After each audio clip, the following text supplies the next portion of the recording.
Rydym ni'n byw mewn oes o newid digyffelyb a chyfle anferth, tra mae Cenhedlaeth Z ar fin bod y genhedlaeth fwyaf entrepreneuraidd erioed.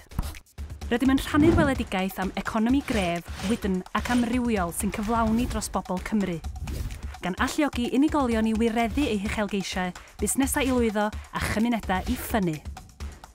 A oeddech chi'n gwybod ei fod yn fwy tebygol bod unigolyn 15 oed heddiw yn profi gyrfa portffolio, gan gael 17 o wahanol swyddi efallai dros 5 o erfaoedd yn ystod ei fywyd, yn cynnwys hunangyflogaeth. Yng Nghymru mae hunangyflogaeth wedi cynyddu o 161 o filoedd o bobl yn 2007 i 206 o filoedd yn 2019. Mae entrepreneuriaid ifanc yn chwarae rhan fawr yn hyn, yn awr ac fel arweinwyr busnes y dyfodol. Rydym yn dymuno datblygu diwylliant entrepreneuraidd yng Nghymru, sy'n galluogi pobl ifanc ym mhob cymuned i gyfrannu yn gadarnhaol tuag at lwyddiant economaidd a chymdeithasol. Mae 2 lwybr yn arwain at entrepreneuriaeth: defnyddio cymwyseddau entrepreneuraidd wrth ddechrau busnes neu ddatblygu busnes yn llwyddiannus, sy'n rhoi cefnogaeth i weithredu ar syniadau a chyfleoedd. Yn fyr, gwneud i bethau ddigwydd. Annog pobl ifanc i ddatblygu ymddygiad ag agwedd entrepreneuraidd fydd yn ei galluogi nhw i greu cyfleoedd ar gyfer eu dyfodol eu hunain. Pam mae hunangyflogaeth yn llwybr gyrfa mor hyfyw ar gyfer gymaint o bobl ifanc?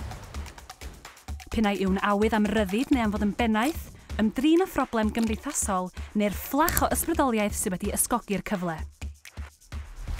Nododd ymchwil gan Lywodraeth Cymru ysbardinwyr a'r rhwystrau sy'n dylanwadu ar entrepreneuriaid ifanc sy'n ystyried sefydlu busnes neu sydd wedi dechrau busnes.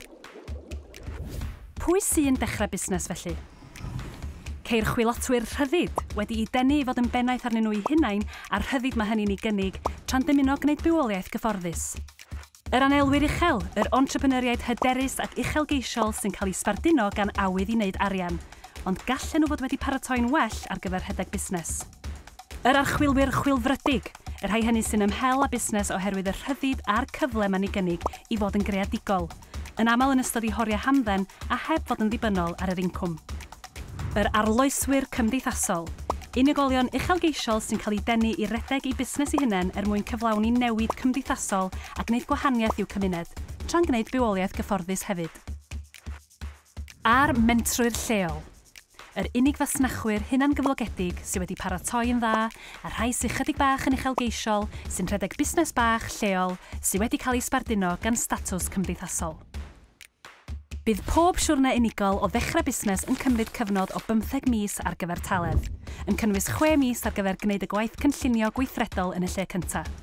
Mae Syniadau Mawr Cymru yma i'ch helpu chi i ddatblygu entrepreneuriaid ifanc y dyfodol. Cysylltwch â ni heddiw.